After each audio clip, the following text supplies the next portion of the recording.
Welcome to Mindalia TV. We are with Katrina Satpreet. I tell right? Yes, perfect.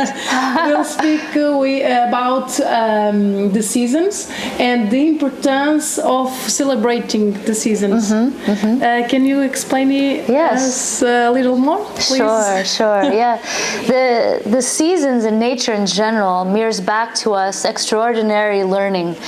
As we follow the cycle of the seasons, we perfect ourselves. As we celebrate each season, we recalibrate with nature. And we enter into greater cycles of learning through this celebration. And today we celebrated the equinox of spring, here at the Yoga Festival in Porto. And the equinox happens twice a year. It happens when the equator of the earth passes through the center of the sun.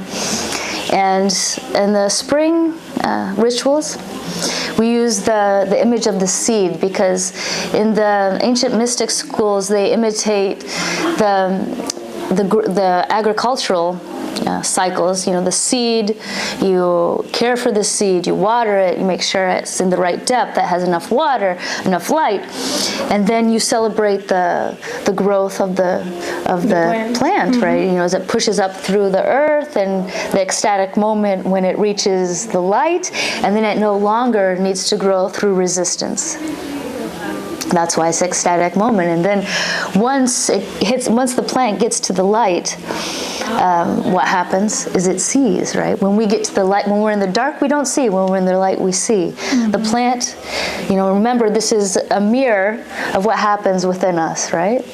So the plant hits the light, we hit the light, we stop growing through resistance, and we begin to see. While you're going through resistance, you don't see. The earth is the resistance, right? Within us, there's various resistances to our evolution that we can choose to go to the center of and in front and let go, or not, right? It's a time to action. Right. Yeah, exactly. The spring, the summer are times of action. Growth and life, and you know, Mother Earth's waking up, life is waking up.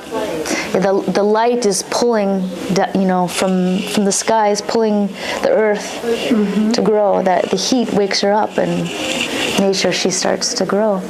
How can we celebrate in our homes or with our family this season of the year? Well, symbolically, you can find a seed, any seed, you know, any plant in locally in your region, and you can, you know, meditate, you know, light a candle, meditate a little bit with that seed, and visualize what that seed means to you. Maybe you know what it is, maybe you don't. You know, the seed doesn't know what it is usually in the beginning, but it still has the courage to grow, right? And then you plant those seeds, you know, with intention in your garden or in a pot, and as you water it, you're thinking of watering also the seed in you.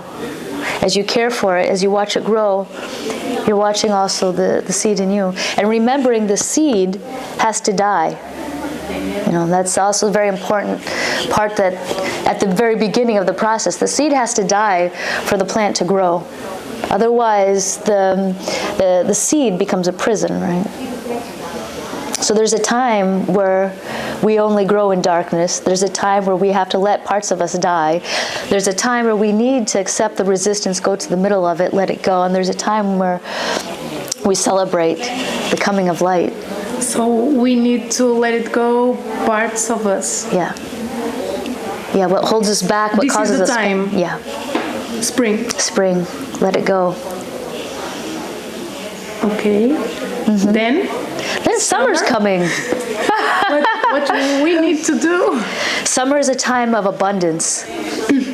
That's when everything's in nature is at its maximum growth cycle, right? That's when all the fruits, the vegetables, the flowers are at their maximum. So it's a time of celebrating abundance, and we do that often through our sacred community. You know, at the Sound Temple where I teach in Vila Nova de Gaia in Portugal, we get together, we share food. And that's also a celebration of abundance, sharing food with others in a group. And we also have specific meditations and Kundalini yoga that we celebrate for abundance. And then the wheel turns again, right? And we go into the fall. And then in the fall, the plants start to die, don't they? Nature starts to die, and the leaves fall on the ground. And those leaves later will be used by the earth, as nutrients. Another season. The wheel keeps going. It's circular. And what we need to change in our inner world in this season? In this season, it's a time to reflect. It's a time to look back, and without judging, just look back and see what seeds did I plant, what plants grew in me. The fruits. What born? Yes. Just looking back, reflecting, without judging. Just reflecting and sharing. Autumn's a great time to share our stories. In community, share our stories. This is what, this caused me problems. This was wonderful. We learn from each other. We share our stories, and we honor the ancestors in the fall.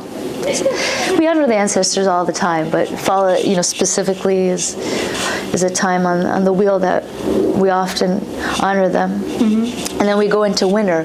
Winter's a time when nature is still. The Mother Earth is dreaming. She's dreaming what will happen for this next spring. And it's a time to go really deep within, into the darkness, into the divine darkness, I like to say, into the unknown, and to be still.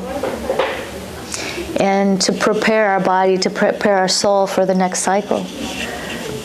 And what happens if we don't like the fruits? Well, you learn from it, don't you? That's what life is a school. It's the greatest school there is.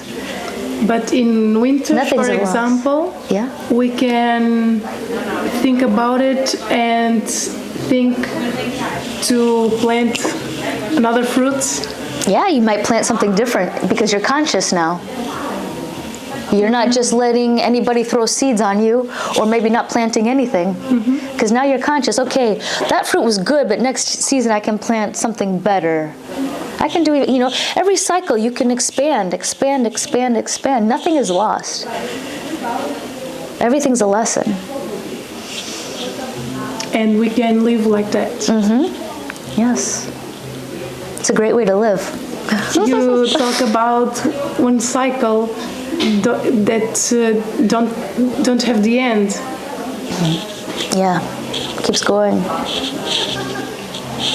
There's no beginning and no end. In our modern culture, we see death as final. Yes. Don't we? But in ritual, we see it as a new beginning.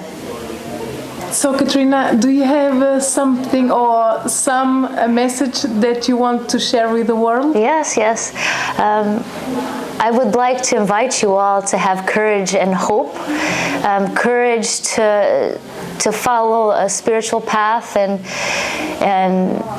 to be dedicated to it, and hope that it will transform you, because I've seen so much growth in my students and so much positive change, and so just keep the hope in your heart and courage. Thank you, Katrina, very much. You're welcome. Thank you. It's very important for us, Mindalia TV, that you support our job, so please subscribe our channel. See you. Thank you. Thank you.